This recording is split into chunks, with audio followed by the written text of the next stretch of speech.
Hi, I'm Michelle. Hi, I'm Leia. And so this is video number 2, and today we're going to talk about Grief. Grief and the loss of a loved one. Yes.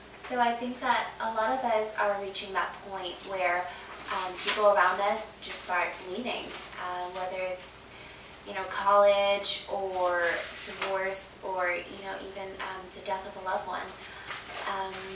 And what grief is something you have to manage and you have to deal with it, or it can really take over your life. So today we're going to talk a little bit about what grief is. So Leia, tell them what grief is.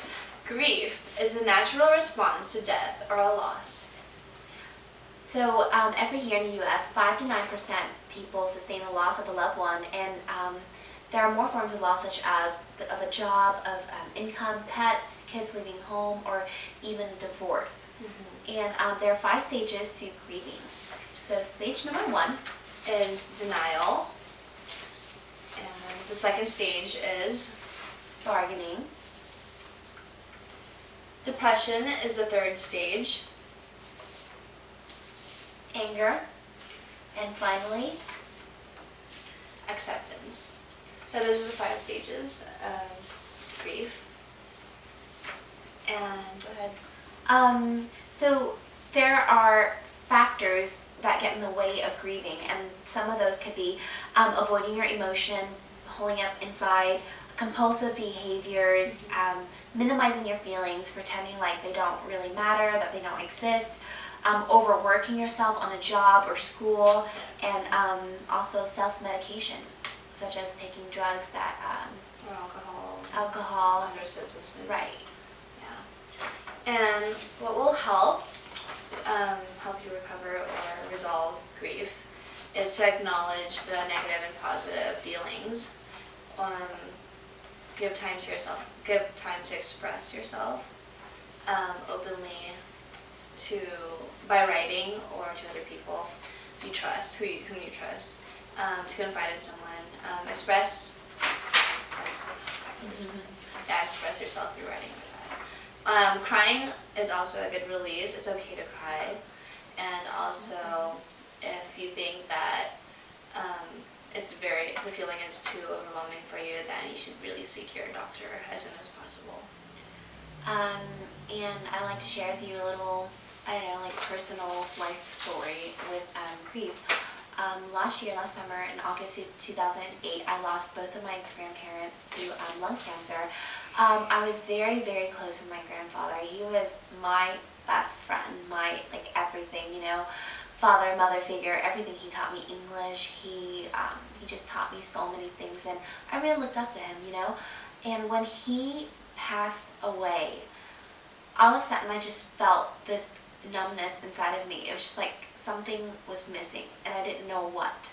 And I laid on his deathbed. They took his body away. I laid there. I remember for hours, 5 or 6 hours, just feeling nothing.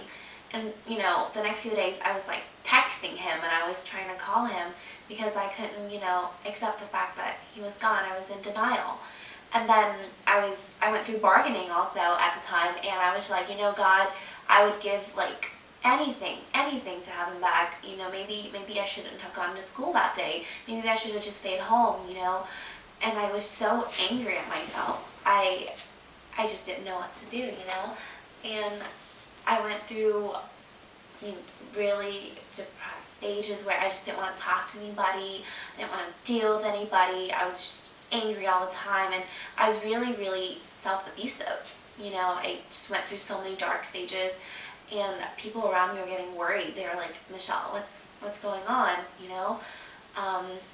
Eventually I knew that I had to stop. I had to let it out and talk to people about it and write. I love writing. I love talking to Krizia and just doing whatever I could to move on and live my life, because I know that's what my grandpa would have wanted me to do. And so we want to tell you that it's okay. It's okay to hurt. It's okay to accept the fact that you're hurt. It's okay to take your time if you need it and deal with loss. Do you want to add on to it? Well, my story is kind of similar to hers. It was around the time my grandpa also died in January 2006, and I mean, my grandpa didn't teach me teach me English, but my grandpa was a pastor, and he was probably one of the best people I've ever known in my whole entire life, and I just thought he was a really great man. Just like his heart was just so good, and just so like surrendered to God, and that reflected on how much he cared for his family and for his grandchildren, and how much he really reached out to us, and he fed us, picked us up whenever he could. He would lead devotional Bible study like as a family together every night whenever we came over. And during this time, when my grandpa passed away, not only that was happening, but like I was like failing 2 of my classes in high school. I wasn't running or doing well in track, and I was like breaking out acne, and I just thought that the whole world was just like falling, and like everything was just on my shoulders. And like, so when my grandpa passed away, it was really difficult for me during track practice to handle everything, because I just felt like my heart just couldn't take it anymore, because everything was just so heavy and I was so tired. And so during track practice, I used to be a jumper, so I couldn't do any jumping, and my coaches would ask me what's wrong with me because they could see it on my face.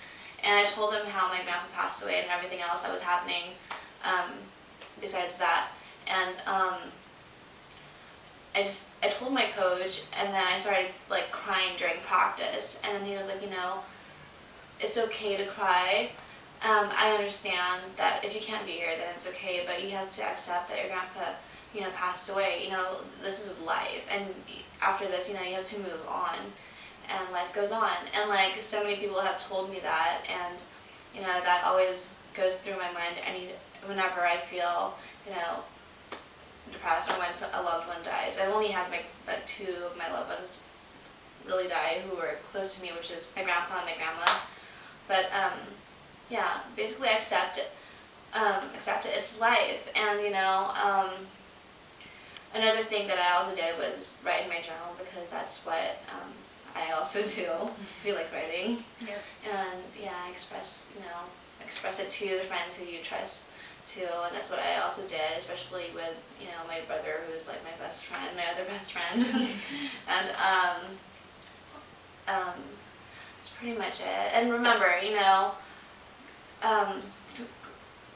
remember to trust God, and God is in control of your life, and so you just gotta keep moving, Right, and keep praying hard.